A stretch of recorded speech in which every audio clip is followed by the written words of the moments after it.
Hoodbabies, this just Toy. It's your girl Ari. Boy, AJ. And we the Hoodbabies. Whoa. What good, baby? I'm in the bit with the hood babies. Hood babies. Whoa, whoa, want to be a oh no, and you know we on go. I know that you heard go. We get up out of there. What good, baby? I'm in the bit with the hood babies. Hood babies. Whoa, whoa, want to be a oh no, and you know we on go. I know that you heard go. We get up out of there. And we're riding AJ. This is the studio session. What's up, it's Toy. It's your boy Ryan. We the Hoodbabies. Whoa. Y'all told us to react to the dark story of King Von. Okay, y'all hear my loud dad in the background. Y'all know what it is. Y'all told us to react to the dark story of King Von and K.I. Actually, when we reacted to the soft-spoken assassin, and we reacted to a video of her too, like they was mentioning them too, like so, and we was like, what they had going on, you feel me? So it's actually good that we reacting to this because I was curious anyway. Like, comment, share, subscribe, hit the notification button, follow social media up there, subscribe to my channel, social media. Subscribe to my channel, it's nowhere. And get into it. Subscribe to Artie Boy, subscribe to Family and AJ. If we get into it, they do it. Hey, glad. They do it.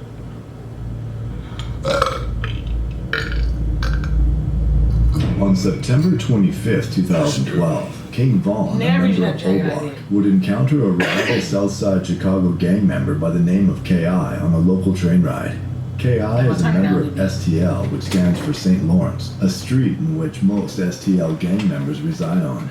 STL and O-Block have had a strong hatred for each other for years, and the rivalry between the two gangs has resulted in many casualties. When King Von and K.I. spotted each other on the train, the two immediately began to get physical, with King Von landing several punches to K.I.'s face. Damn. After the incident, King Von logged onto Twitter and tweeted about the altercation with K.I., claiming that an opposing gang member got caught with their guard down on the train. K.I. would then begin to tweet about the situation herself by saying that her ear and arm are messed up. K.I. followed that tweet by also saying that she only has a bruise on her face and that she's not tripping because her .40 caliber firearm would put a hole in King Von's face. This situation Twitter, but it altercation on Twitter and everything. K.I. frequently communicating with each other on social media. Just 4 days after the train incident, K.I. would tweet, "Retweet if you think I look good," in which King Von would retweet shortly after. 3 days later, K.I. would get into another altercation on the train, but this time with Lil Scud, an O-Block member who is friends with King Von. K.I. was eager to let this be known and quickly tweeted out that she beat up Lil Scud and to let King Von know that she isn't someone to be messed with. After 30 minutes of no replies, K.I. would tweet directly at King Von explaining how she beat up Scud all by herself and that he didn't even get one punch on her. King Von would eventually reply, stating that K.I. is about that life and that he may be in love with her. K.I. would respond to this by calling King Von gay. Von clearly didn't appreciate that. They texting through the through the Twitters. He told K.I. not to do that and ended the conversation by saying he would treat K.I. appreciate that. K.I. would respond to this by calling King Von gay. Von clearly didn't appreciate that and told K.I. not to do that and ended the conversation by saying he would treat K.I. right. King Von would soon begin to direct message K.I. on Twitter with his first DM being, "What up? I'm trying to change you and upgrade you. I want to nail something. What's up?" K.I. would appear to be somewhat shocked by these DMs, but King Von would respond the next day, saying that it wasn't him who sent the first message, and then goes on to say that he likes K.I. for real, and that when the gang war in Chicago is over with, that he is going to be with her. K.I. would then go on to tell King Von that she heard a rumor in the streets that O-Block was trying to kill her. King Von would respond to those claims, stating that what she heard was true, but he doesn't think he could do it because he thinks she's actually cool. The two then discuss when they are going to stop gangbanging, to which they both reveal they believe that they are both going to die in the gang war. K.I. then goes on to say that she thinks O-Block feels threatened by her, to which King Von would respond with, "Look, I'm not trying to mess with you, so why are you trying to mess with me? We are just trying to get whoever. It's not like we are in a rush to get you. But I had a 9mm on me when I saw you riding my bike and was going to grab you, but the police were right there. The girl with me also had a 7mm when we saw you on the train. If we were really trying to get you, I would have took my chances then."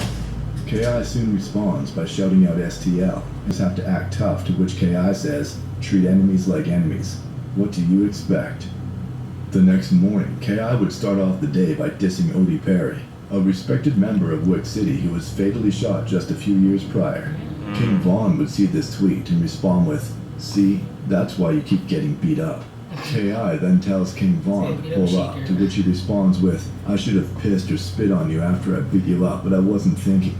K.I. proceeds to laugh at this and tells King Von to leave it in the streets. Shortly after this Twitter interaction, King Von would go outside looking for K.I. and ended up running into a group of rival gang members at the local corner store. According to King Von, the rival members were scared of him and had the store employees lock the door to keep him out.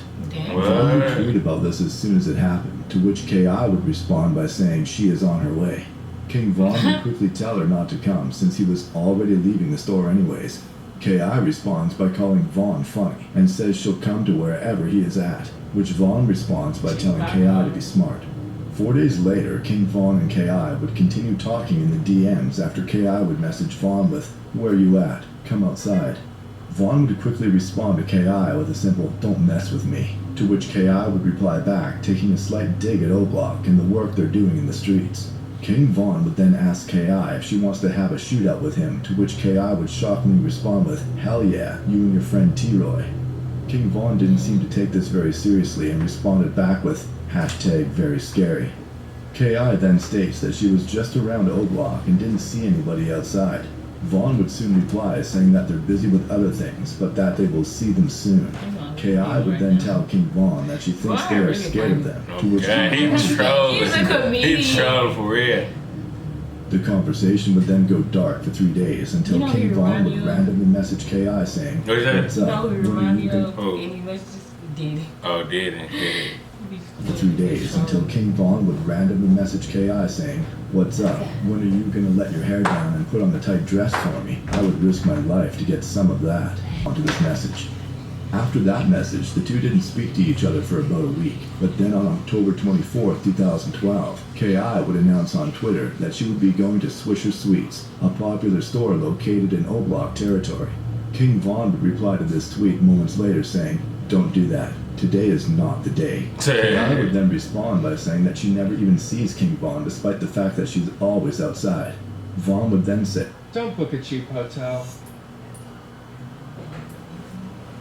Book an expensive." They really be having conversations. Right or wrong.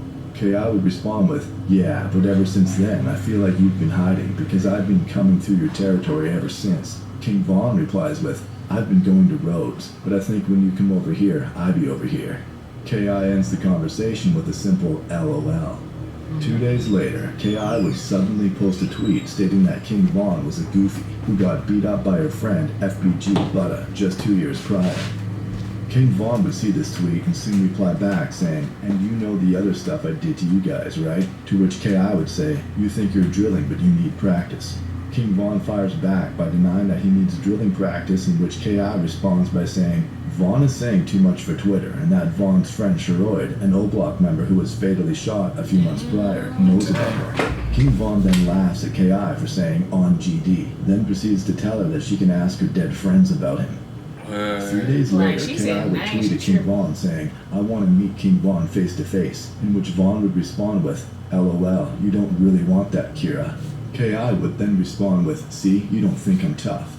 4 days later, K.I. This would... nigga that read a completely different thing. So, Like, he can't say the word, they probably why. Then You're right, respond you're with, right. "See, you don't think I'm tough." 4 days I'm later, like, K.I. would never once said again it. tweet at King Von, saying that she hopes people in O-Block don't actually call Von King Von, and that it's suspect if you do. King Von would respond back by claiming that he earned the name King Von. K.I. responds by bringing up the fact that Von used to get beat up back in the day. Von replied back laughing at the fact that K.I. was even talking about getting beat up, and that if it wasn't for guns, he would be walking up and down their block all day. 6 days later, King Von would make a tweet about K.I. saying that she sounds good on the phone. That King Von and K.I. physically talked on the phone with each other and didn't just message each other back and forth on social media. Von would also make a tweet several hours later complaining that K.I. hasn't answered her phone all day. Why is he trolling her? King Von would eventually get arrested on November 20th, 2012 for unlawful use of a weapon by a felon. This arrest led to King Von sitting behind bars for over a year. While behind bars, King Von's sister, Kayla B, tweeted at KI telling her that Von misses Not her his and that sister she should even go trolling and visit her. him in jail. KI responded with LOL, but Kayla B man. followed up insisting that her brother King Von really wanted to see her. On February 11, 2014, King Von was released from jail, and one of the first things he did following his release was tweet to KI saying, "What's up?" What is wrong with KI would him? quickly respond with, "What's up? When are we linking up?" King Von would then respond by asking why she never came and visited him in jail after allegedly saying she would. KI would not reply directly to this tweet, but moments later tweeted, "How does it feel to lose your friend while behind bars?" referring to the death of J Money, one of the top members of O Block who was fatally shot during Von's incarceration. King Von wouldn't say anything about the tweet, but would later tweet RIP J Money in honor of him. KI would soon retweet this as a way of taunting him, to which King Von would quickly compose a tweet discussing Crack and Modell, two STL gang members who unfortunately passed away. While all of this was going on, O-Block was already making plans to avenge J-Money after word got out that an Yo, I knew STL that gang name. member by the name of Lil B was allegedly responsible for the death of J-Money. O-Block was ready for Lil B, but before they could meet face to face, Lil B was fatally shot by the Chicago Police Department in March of 2014 after reportedly pointing a gun at one of the officers. This means that O-Block would not be able to avenge one of their top members and were now looking for the next best thing. On April 10th, 2014, KI would release a series of tweets regarding her future. The tweets state, "I do what I do because I know God has a day for me. You're nobody until someone kills you. That's just real. I've seen too many of my friends in a casket." Less than 24 hours after posting those tweets online, KI and several others were standing outside of a home on the 6400 block of South Eberhard when a man exited the passenger side of a blue Oldsmobile that was parked facing eastbound on the corner of 65th and Eberhard. The man proceeded to walk northbound on Eberhard and quickly began shooting at the group of people standing in front of the house. The suspect would then retreat back to the getaway vehicle and flee the scene going eastbound on 65th Street. 3 individuals were hit during the situation and were immediately rushed to nearby hospitals. The first victim was an unidentified male who got shot in his right foot and survived his injuries. The second victim was rumored to be FBG Butta, the same individual that KI claimed to have beaten up King Von in the past. Butta was shot in the right knee and also survived his injuries. The third and final victim was shot 7 times and passed away from their injuries during surgery at the hospital. That individual was KI. Detectives It was a arrived hit. to the crime It scene was a shortly hit on after her. and began to interview anyone who saw what happened. While there were many witnesses on scene, most of them provided detectives with vague details about the case, with some of them even admitting that they are scared to cooperate. However, certain witnesses gave the detectives a similar story, stating that a man wearing dark-colored clothing approached the house and began to open fire while yelling things at them. These witnesses would also give detectives a name of someone who they think may have committed the crime, a name in which the Chicago Police Department were already quite familiar with. Over the next couple of days, authorities would continue to investigate the homicide of KI and eventually developed a photo spread of potential suspects. Witnesses were soon called in to view the photo spread, and almost all of them were quick to point out the same suspect whose name was given to detectives on the day of the crime. Dang. Then on April 29, 2014, just 18 days after the murder of KI, Davon Bennett, aka King Von, was taken into custody by Officer Fernandez of the Chicago Police Department's Fugitive Apprehension Unit to be interviewed by detectives. At around 1 p.m., King Von was placed in an interview room where 2 detectives began to question him about his involvement in KI's murder. Von would quickly deny all. As he should. money did you make last week? I don't know why they be bringing up those same involvement questions. and stated that he doesn't even know KI and never goes around 65th Street. The detectives would then ask Vaughn if he would be willing to do a polygraph examination, to which he would agree to do and was given food and water.